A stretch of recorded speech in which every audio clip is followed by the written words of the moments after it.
Hey everyone, and welcome to Almost Cancelled. I'm Peter, that is Connor, and we are going to talk about The Flash Season 3, Episode 21. It's called Cause and Effect. Full spoilers for the episode, as always. So, I was actually really... Oh, first things first, obviously we had the opening scene with sort of continuing the scene that we left off on last week with Barry meeting Savitar, who is actually... What we thought was just simply future Barry is actually future Time Remnant Barry? Yeah, it makes sense thinking about it because Emo Barry did say you created a lot of time remnants to fight I him, don't and know. he said Savitar killed most of them. No, it's logically, yeah, it's fine. I just mean, from a writing point of view, I think this is an easy, cheap way out for them. Because to me, what kind of made it interesting was that it was Barry eventually, like Iris dying, eventually led Barry down this path, and that's what created Savitar. And I that get was, that. and that was, as the title says, the cause and the effect, right? By making him this weird time remnant that happens in the future, it just gives him this weird get out. Oh, it's not really you. Well, see, It's that's why it interests me because that's our opinion, but that's what made him go evil essentially because the group just viewed him as, oh, it's not really you, it's just this thing, and I find that quite fascinating personally. had it been seeded better. I'd maybe agree. I don't know. I feel like it. I think at this point, this late on, would have just revealed who it is, and it's basically yeah. The emo Barry did kind of mention that incident, but that's all we've had of that.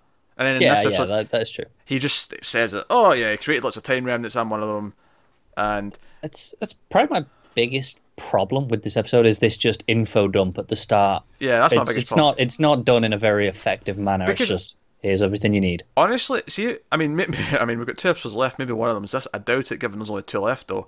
See if we actually get an episode set in the future where we've seen this Barry be tossed aside, like by everyone.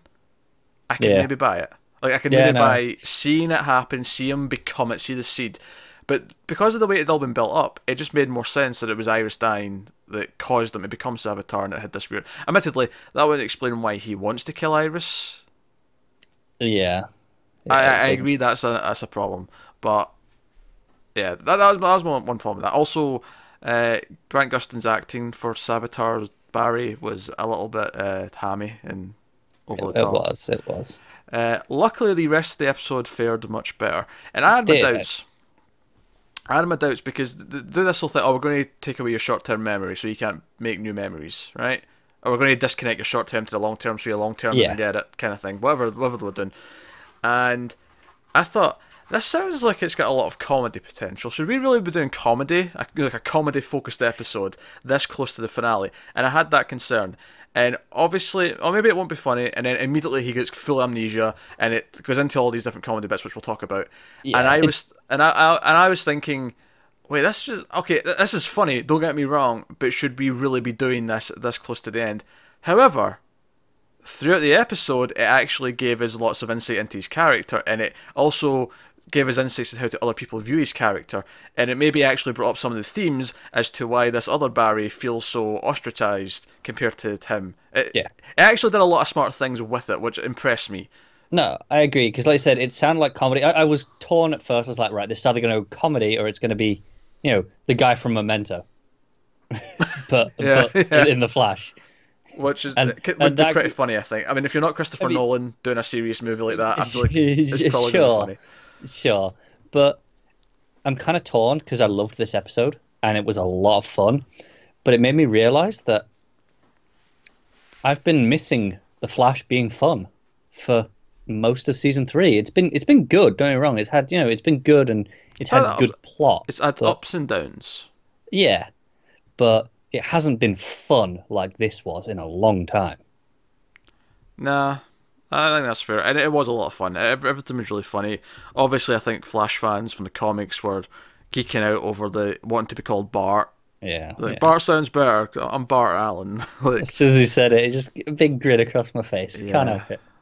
For those unfamiliar, that is a future version of Kid Flash, who's actually Barry Allen's grandson, who comes back from the future and gets trapped in the past. That's Bart Allen. But He's that, come in. They're seeding it. I think he is generally coming. I think. I mean, we can't have two Kid Flashes. I mean, they can just call him Impulse, I suppose. But I think Yeah, I don't think it might be next season, but I feel like season 5, Bart Yeah, Allen's. especially Shut up. if they move Wally off wherever. Because we were speculating he might join the Titans crew on that new show. We were, or even if he just goes off to, Earth 3, be with Jesse, whatever.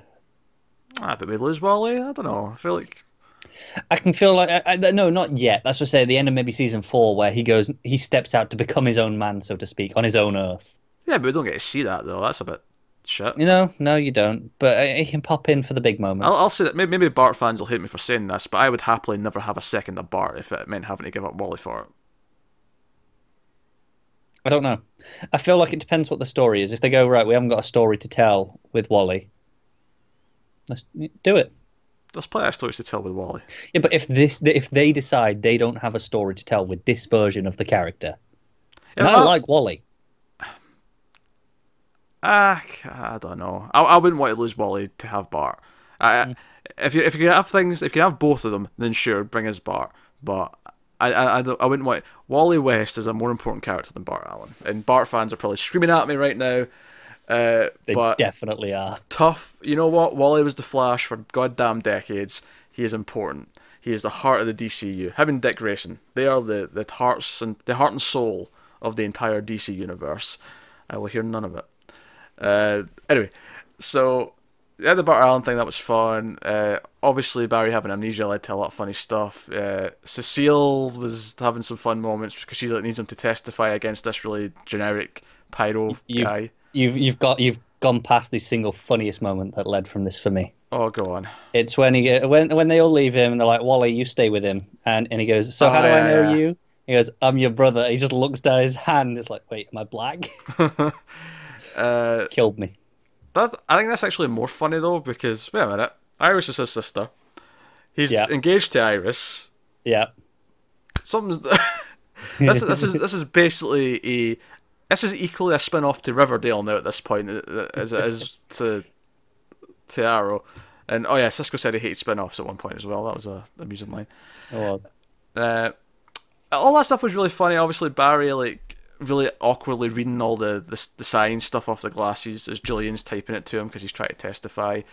Smiley face. Smiley face, yeah. Like there was a lot of funny stuff, but the good thing about it was it had a lot of heart. When Iris was telling him about stuff, and she realizes that he doesn't remember his parents being killed. This is like a new version of Barry. This is the version of Barry that should have existed had Thawne never came back and like killed his parents. In theory. That's a point. They mentioned Thawne, he's still running around just because they go, the more you time travel, the more the rules don't apply to you. Actually, fine. yeah. Go ahead, Flash. Go ahead. Why the goddamn hell not? Actually, let's not gloss over that. In that opening scene, Sava Barry... Disregard our charts. Sava Barry brings it up as an argument because... He's like, because Barry threatens to kill himself. So if I kill myself, you can never hurt Iris. You'll never be created. And he's like, yeah, well, I didn't work when Eddie shot himself, did it? Thawne's still running around. And I'm like, oh my god, they're bringing this up. And then he's like, the more you time travel, the more like the rules don't apply to you. And I'm like, god damn it, you're basically building your own get out of jail free card here, and it's bullshit. Yeah, I know. It's bullshit. I hate it. I think we spent so much time working this out, and they're just like, nah, screw it. We're going to do whatever the hell we want. It actually affects this very episode, because as much as I liked all the character stuff, and I love the stuff they did with Barry and Iris, I was realising that maybe she doesn't want him to change back, because this version of Barry's happy, and this is what she wants him to be. Not for her own gain, but because she wants to see him be happy. And that had heart to it, and like her trying to get him to remember in time had heart. Like lots of kind of touching stuff that analysed his character and realised, okay, the pain's kind of also important because it makes him him. And he questions that at the start of the episode when he's talking to Iris, and that was also a good scene. I feel like all the Iris Barry stuff in this episode was really good. Absolutely. Really liked all of it. Them kissing kind of for him for the first time, and then that's when his Speed Force kicks in, because it's like a speed Force erection, basically. Yeah, it's a classic. Funny stuff. Her saying, I can't explain Dragon Ball Z to you, even if I tried, which is funny given how much we were talking about time travel shenanigans in this. Right, all fine. But this twist comes halfway through where Killer Frost goes up to Savitar, and Savitar has also lost his memory as a result of this going on. But he's here in present day. So The change to Barry has changed him in present day, where he now also has no memory because it's future Barry. But he still created himself. But he still created himself, and he's still here.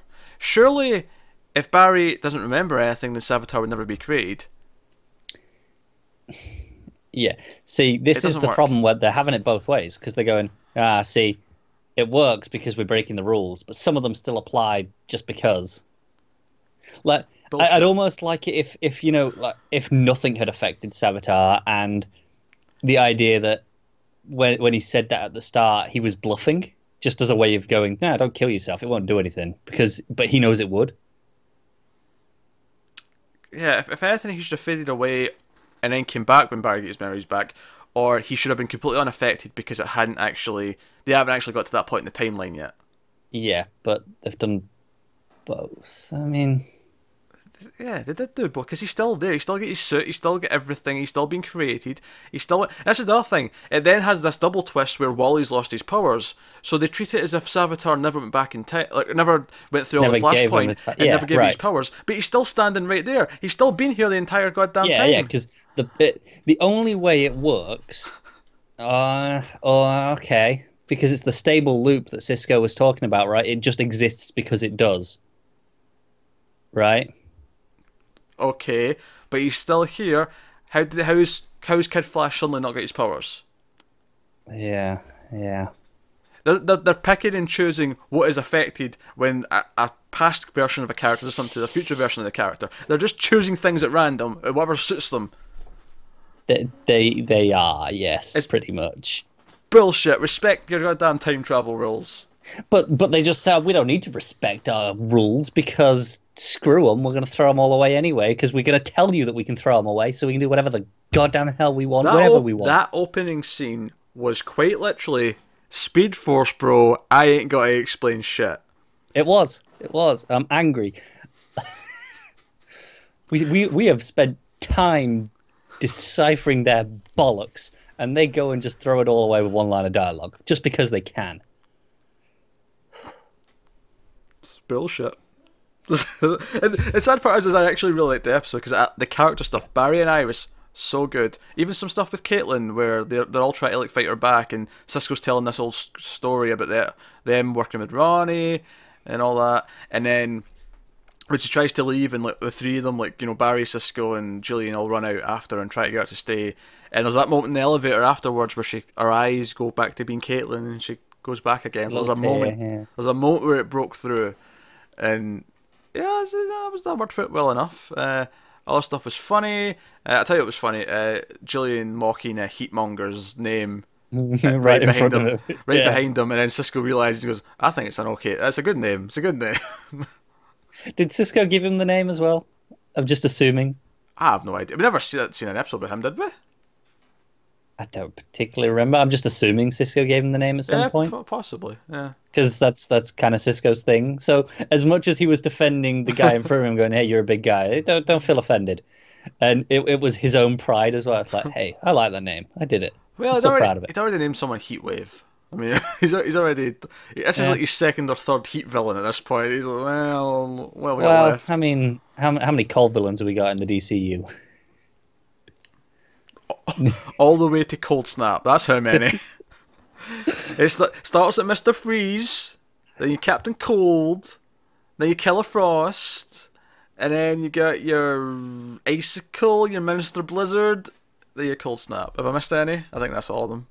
There's probably some somewhere. Probably, but I love how people who only watch the shows have never read a comic book just went, what was that? Who are those last three? I've heard of the first three, but not these last few. To be fair, even people who read the comic, most of them would have heard of Cold Snap.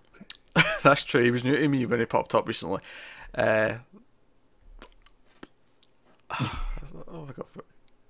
There you go. Joe, I thought was weird actually. Until the end, when HR comes up to tell them, okay, we've got a plan. Him and Tracy have come up with a plan.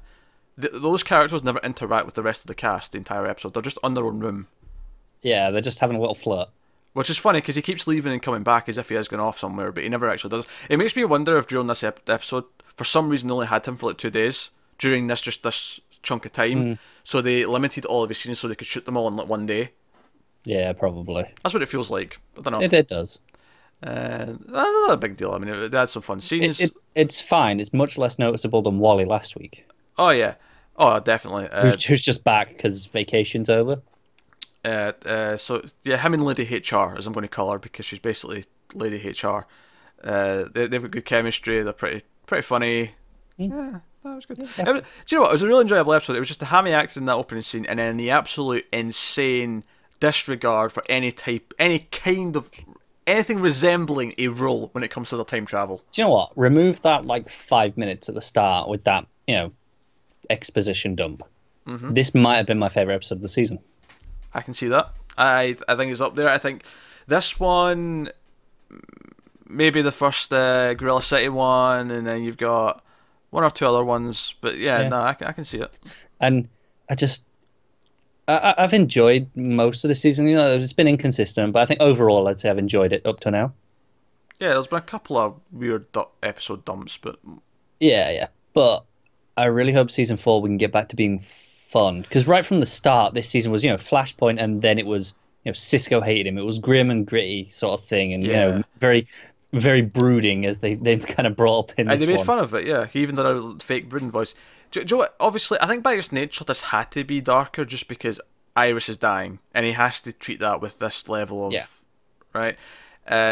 So hopefully season 4 there can be a threat, but at least for a lot of the first half of the season at the very least, it can be lighter. It can be a bit more fun. I just want some fun. I didn't realize how much I'd missed it until they gave it me again. And I was like, oh yeah, this is what the show was. Yeah. Yeah. So I mean, here's hoping. But no, there's a lot of nice things to say about this episode, which is good. So we've got 2 left. Hopefully they deliver. Obviously, the one thing we've not talked about is the actual plan, because they keep talking about the whole reason why they do this plan in the first place is that if Barry can't remember anything from their plan, then Savitar won't know what it is. Yes. And all I could think was, we'll just leave Barry out of it. Like, let Barry go out and see some movies. Yeah, but as soon as they inform him at the end to, enact the plan, as soon as they inform him, Savitar gets the memories. Well, don't inform him. Don't include them at all. Don't include them in the plan. You got Kid Flash. Yeah, okay. That's fair. Yeah, Kid Flash. Get Jessie over. I'm sure she'll come over. Get Jay as well. Have 3... Well, to be fair, Jay's trapped in the Speed Force. Oh yeah, true. They took Thingy's place. That's right. We'll get him back out somehow at some point, though. I have no doubt. Swap him for Savitar. Aye, pretty much. Yeah. Actually, that's probably exactly what's going to happen. We're going to get Jay back because Savitar will take his place. Probably. Yeah. Cool. All right. So they're doing this plan because they don't want him to remember, right? So which is why at the end when they start talking about the new plan in front of them, like, well, stop telling him. You just went the whole episode. I think they just gave up on that idea after how bad it went. Yeah, it went really bad. It did. It went really bad. Couldn't have gone much worse.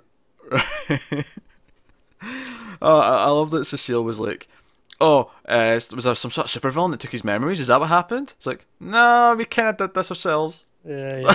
I like where she's like, really? Amnesia? And Joe just goes, Barry, what's her name? And he just looks and goes, Felicia?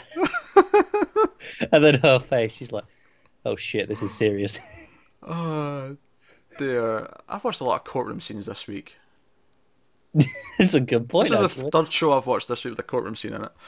Yeah. Anyway, so they got this Speed Force bazooka. I thought cannon sounded better, but whatever. Speed Force bazooka. The only problem is that it will take, I can't remember the exact number, it was like 3.84 terajoules or something like that. And I thought, that's a lot more than 1.21 gigawatts. Plug. I think saying plug really undermines your smoothness of your plug. I mean, we literally just talked about other courtroom scenes that we'd covered. Yeah, that was a good, solid plug there. But no. It was too good, I had to point out. But what I thought was funny, because it made me think of 1.21 gigawatts, as in Back to the Future, and I thought, that's escalation. They just said, this is not a nuclear bomb level of electricity, this is the sun. this is the sun that would power this. Yeah. And then we see King Shark, which, by the way, I am always happy to have King Shark back. Yeah, and correct me if I'm wrong, King Shark was taken by Argus. Yes, but he seems to be stealing a power source that looks like it might be able to fuel this thing. Maybe. See, I was looking if he was taken by Argus and was still, under their lock and key, maybe this is the Argus Black Fault. Ah, maybe, yeah. Yeah, maybe this is something very interesting indeed. I don't know. Maybe the next episode is them breaking into Argus. So that maybe King Shark breaks out with said thing. I can see the next episode being about getting the thing from King Shark, and then the finale is about the actual Savitar. Maybe Argus employed King Shark to guard the Black Vault. Maybe. Why not? You wondering what that noise is? I'm assuming it's a cat. It is a cat. For some reason, Garrus has decided to start clawing at a calendar that's hanging on the wall. Very very persistently. He's stopped now though. He's sniffing out in advance. He's looking like he's wanting to hunt or something. But that's this week's Flash. I'm excited for King Shark though. I love King Shark last season. I'm glad that he's popped back up. Yeah, it's a lot of fun. Yeah, it's great fun. So that's cool. But that was a solid episode of Flash actually. I mean, obviously we had our problems, but for me, the character stuff will always trump when they mess around with some logic things and time travel rules, as much as I do go on about them. And from a character perspective, and I've said this quite a few times this season, even when it's been faltering with a lot of other stuff, for the most part, the character stuff has been working. There's been a couple of flops here or there, but... Yeah, like Wally last week. Wally last week. But I remember saying this before, actually, like somewhere in the middle of the season, where there was an episode that had a lot of weird plot things, but from a character point of view, from the character drama... It was working really well. Yeah, definitely. And I feel this is the first season when they've really made Iris a proper character, where I really care about her. So, yeah, to this extent. So I'm happy about that. And it's not just because she's potentially dying; it's because she's become more of a character who's trying to help Barry. And yeah, she's actively doing something instead of just sitting around. Yeah. So, very positive. Just yeah, definitely. Damn it! Stupid time travel. Rules. This has been Almost Cancelled. Thanks for watching. Let us know what you thought of the episode in the comments below. Of the Flash. I mean, not this episode of Almost Cancelled. Just to make that clear. I mean, you can tell us that too, I suppose. But we want to hear what you think about this episode of Flash. We did start our Patreon, so if you want to support the channel, you can go to patreon.com/mailfuzztv and see what some bonuses are over there. That's one way to support us. But obviously, you can also just like, subscribe, all that kind of thing. All of it helps. Get us on Twitter at mailed_fuzz for channel updates. Individual Twitters are on the screen. And that's about us. So thank you very much for watching, guys. Have you got any vanilla?